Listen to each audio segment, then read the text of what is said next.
your parents that you want more freedom. Show them that you want more freedom by the way you live your life. You need to obey your parents. I'm going to tell you something right now that is going to shock you.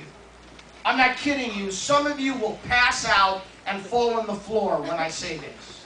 So, I would suggest you hold on to the person next to you if you think they're cute. All right, here we go.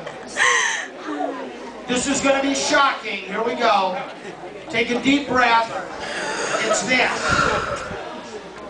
Your parents know more than you know.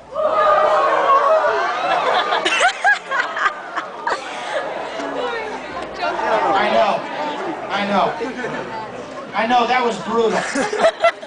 Now some of you would say to me, excuse me, you don't know my parents. Well, I know that's true because your parents have lived longer than you have lived. Some of you would say, well, that's true. My dad was born during the Civil War. And because they have lived longer, they have gained more wisdom and insight. You need to listen to them and obey them. Notice it does not say obey them if. Obey them if you like it, obey them if it's comfortable, obey them if they're Christians, obey them if it feels good. You just obey them, period.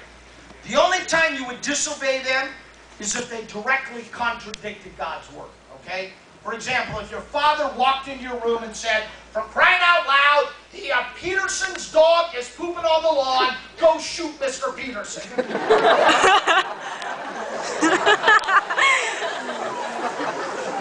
You know, at that point you couldn't say, excuse me, Mr. Peterson, catch.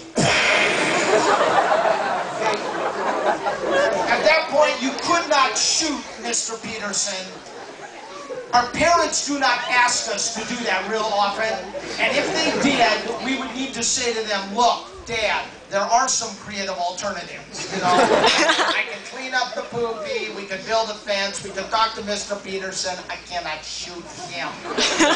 Another area in which you do not need to obey your parents is the area of abuse.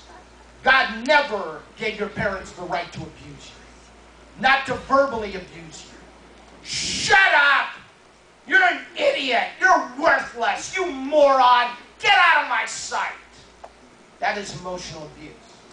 I had a girl come up to me, not at this camp, but at another camp. I had a girl come up to me and say to me, my mother said to me, if she had it to do all over again, she'd get an abortion. That is emotional abuse. And no parent has a right to abuse their children emotionally. No parent has a right to abuse their children physically. Now that you are teenagers, to haul off and just backhand you, or to grab you and throw you across a room, that is absolutely wrong. And that is an abomination in God's sight, and that dishonors Him.